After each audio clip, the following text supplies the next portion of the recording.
Tidur bisa jadi urusan yang nikmat atau malah bikin laknat. Ada 150 jenis gangguan tidur. Tidak seperti dongeng si putri tidur, gangguan tidur bisa berakhir buruk dan pasti tidak bisa selesai dengan ciuman pangeran. Of her true love, the Princess Aurora. Kenapa tidur penting dan apa yang terjadi jika tidur terganggu? Anda sedang mendengarkan Sains Sekitar Kita. Sains Sekitar Kita. Produksi KBR dan The Conversation Indonesia.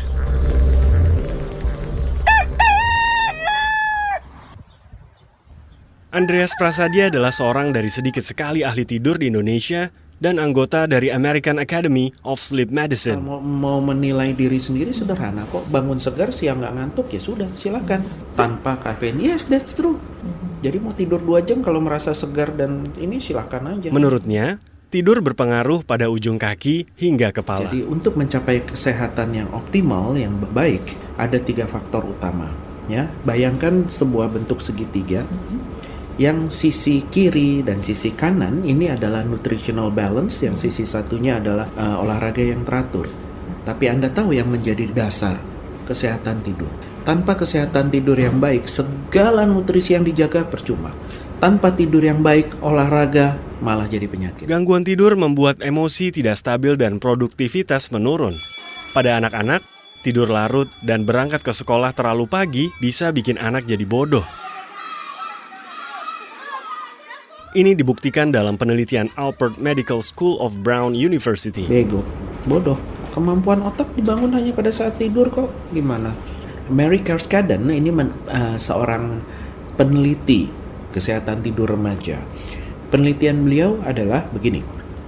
Dengan memundurkan jam masuk sekolah, ya dari sekitar jam 7 dimundurkan ke jam setengah 9. Waktu itu penelitiannya baru 2 sekolah saja ya. Hasilnya ternyata prestasi akademis meningkat, angka sakit juga turun ya, daya tahan tubuhnya meningkat, angka absen tidak masuk jadi rendah, angka kenakalan remaja nol.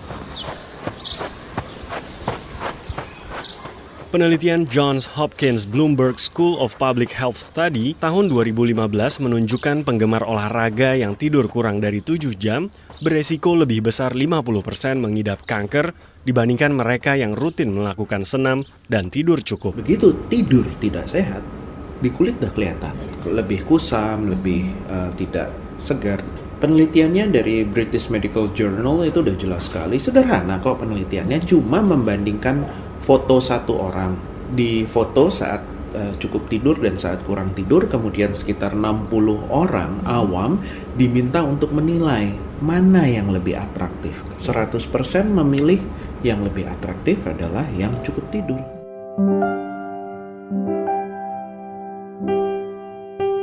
Ada 150 jenis gangguan tidur. Gangguan tidur itu luas sekali. Penyakit tidur luas sekali. Orang kita hanya tahu insomnia. Jadi gini, insomnia itu kita pandang sebagai baru sebuah gejala. Penyakitnya psychophysiological, restless leg syndrome, delayed sleep phase, banyak sekali. Sekitar 22. Insomnia memang bahaya, tapi ngorok juga nggak kalah hebat bahayanya. Label, jantung, stroke, impotensi, depresi. Itu mengakibatkan sedemikian banyak penyakit. 80% hipertensi yang resisten terhadap pengobatan disebabkan oleh menenggur. Kalau di media yang kita dengar kan, oh si ini meninggal serangan jantung lagi tidur. Tapi tahu nggak sih bahwa penyebab utamanya justru dari snoringnya, meninggal karena sleep apnea. Pensiunan atlet NFL, American Football, itu 90% jantungnya bermasalah. American Football badannya gimana? Udah gede tuh, ngorok semua. Menghilangkan dengkuran dapat menurunkan resiko serangan jantung hingga 37% dan stroke 56%. Ada yang bisa kita lakukan. Bagaimana kalau dimulai dengan menyadari pentingnya tidur selain keseimbangan nutrisi dan olahraga? Lalu, perbaiki kualitas tidur masyarakat. Jam masuk sekolah bisa dibikin lebih siang. Transportasi mesti ditata agar pekerja tidak mesti berangkat kelewat pagi buat hindarin macet. Di level individu, perhatikan nutrisi, batasi kafein, dan olahragalah. Menjelang tidur, biarkan otak istirahat. Matikan semua layar, termasuk handphone Anda. Dan berhentilah percaya iklan. Anda tidak butuh minuman penyegar kalau tidur berkualitas sudah didapat. Indonesia mengantuk. Sederhana, coba lihat iklan-iklan di TV. Segala produk yang bisa dikonsumsi diiklankan mempunyai kemampuan untuk bikin melek. Meningkatkan konsentrasi lah, meningkatkan daya tahan tubuh lah, yang mana semua hanya bisa dibangun pada saat tidur. Ya, saya tidak menyalahkan para produsen pengiklan ini, tidak. Artinya mereka ini kan melihat peluang pasar yang besar pada orang yang ngantuk. Artinya, orang Indonesia belum memperhatikan kesehatan tidur.